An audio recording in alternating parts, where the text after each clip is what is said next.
بسم الله الرحمن الرحيم عن عبد الله رضي الله تعالى عنه قال: قلت يا رسول الله، أي الذنب أعظم؟ قال: أن تجعل لله ندا وهو خلقك. قلت ثم أي؟ قال: أن تقتل ولدك من أجل أن يطعم معك. رواہ البخاری۔ عبداللہ ابن مسعود فرماتے ہیں، میں نے عرض کیا یا رسول اللہ، کون سا گناہ سب سے بڑا ہے؟ آپ نے فرمایا یہ کہ تو اللہ کے برابر کسی کو ٹھہرائے حالانکہ اللہ نے تمہیں پیدا کیا ہے۔ میں نے کہا یا رسول اللہ، اس کے بعد کون سا گناہ بڑا ہے؟ آپ نے فرمایا یہ کہ تم اپنی اولاد کو اس خوف سے مار ڈالو کہ وہ تمہارے ساتھ کھائیں گے۔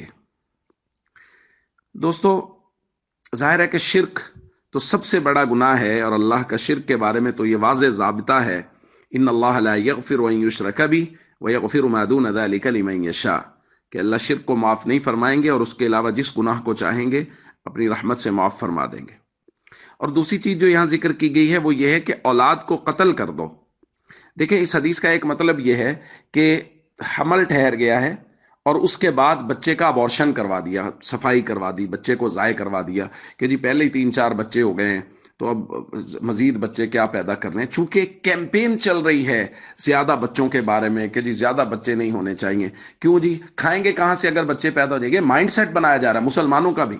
بھائی وہ لوگ تو گھبرائیں جن کا کوئی پالنے والا نہ ہو، اور جن کا اللہ ہے جس نے وعدہ کیا ہے وما من دابۃ فی الارض الا علی اللہ رزقها، کہ جو بھی زمین پہ آئے گا اللہ نے اس کا رزق اپنے ذمہ لیا ہے۔ تو وہ کیوں گھبرائیں مسلمان، وہ کیوں گھبرائیں؟ بھئی تھوڑا زیادہ مشکل سے آسانی سے اللہ نے رزق سب کو دینا ہے اور سب کے لیے وعدہ کیا گیا ہے۔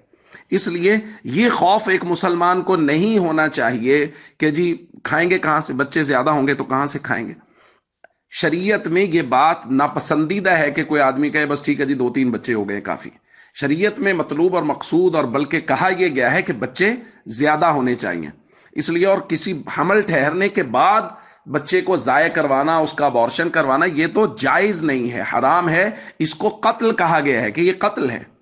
اس لیے ہم سب کو چاہیے، یہ جو لبرلز کی طرف سے اور دوسرے تیسرے لوگوں کی طرف سے اور وہ لادین لوگ جن کا اللہ پر ایمان نہیں ہے ان کی طرف سے یہ جو پیغام عام کیا جا رہا ہے، اور ہمارے مسلمان بھی اس میں بہتے چلے جا رہے ہیں کہ جی بچے کم ہونے چاہیے، زیادہ بچے ہوں گے تو کہاں سے کھائیں گے، یہ پیغام اور اس پیغام سے ملتے جلتے پیغامات یہ ایک مسلمان کے لیے نہیں ہے۔ مسلمان کا اللہ پر کامل ایمان اور یقین ہونا چاہیے، اور اس کو یہ سمجھ لینا چاہیے کہ جیسے اللہ نے ہمیں اور ہمارے آباء و اجداد کو پالا اور کھلایا ہے، ہماری آنے والی نسلوں کو بھی کھلائیں گے۔